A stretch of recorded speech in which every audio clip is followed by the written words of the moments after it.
रामराम मैत्रिणींनो, आज आपण बघणार आहे मँगो शेक.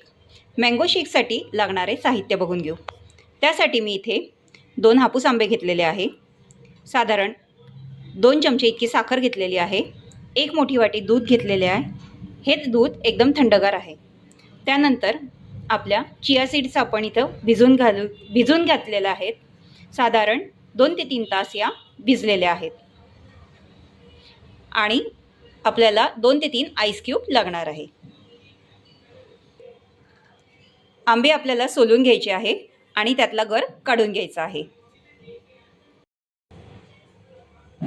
आंबे आपण सोलून घेतलेले आहे. आता यावरील गर आपल्याला काढून घ्यायचा आहे आणि थोडे चौकोनी स्लाइससुद्धा आपल्याला करून घ्यायचे आहेत. ते आपण शेकमध्ये घालणार आहेत वरून. या पद्धतीने मी चौकोनी काप करून घेतलेले आहे.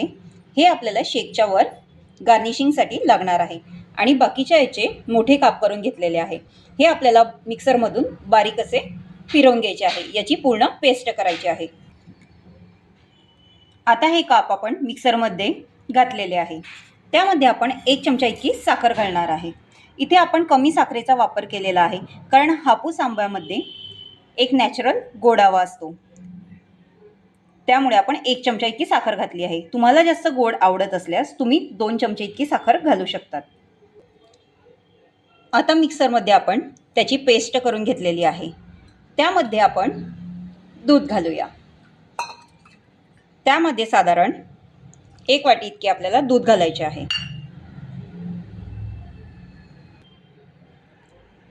आपला शेक आता तयार झालेला आहे. आता आपण हा ग्लासामध्ये काढू.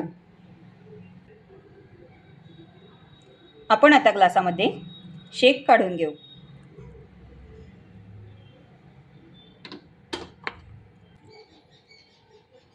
मी इथे साधारण पाऊण ग्लास इतका ज्यूस शेकसाठी मी भरलेला आहे. त्यानंतर आपण यामध्ये चिया सीड घालणार आहे आणि हे व्यवस्थित मिक्स करून घेऊ. तुम्हाला चिया सीड आवडत नसल्यास तुम्ही डायरेक्ट शेक घेतला तरी चालेल. यामध्ये आपण आईस क्यूब घालू. इथे साधारण 3 इतके आईस क्यूब घातलेले आहे. आता आपण हे मिश्रण व्यवस्थित मिक्स करून घेऊ. आता आपला मिल्कशेक तयार झालेला आहे. यामध्ये आपण स्ट्रॉ घेऊ. तुम्हाला जास्त दूध आवडत असल्यास तुम्ही दुधाचा वापर जास्तही करू शकतात.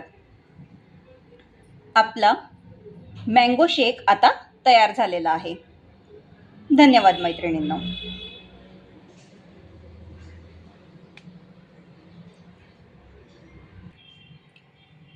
त्यावर आपण एक आंब्याचा काप सुद्धा लावू शकतो.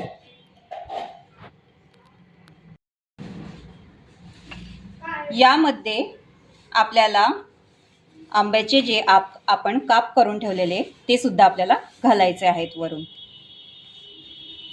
आणि आपल्याला एक आंब्याची फोड साईडला लावायची आहे. तर मैत्रिणींनो, तुम्हाला आजची मँगो शेकची रेसिपी कशी वाटली कमेंट करून मला नक्की सांगा. आपण इथले आंब्याचे काप आपले राहून गेलेले होते, त्यामुळे आपण ते आता घातलेले आहे.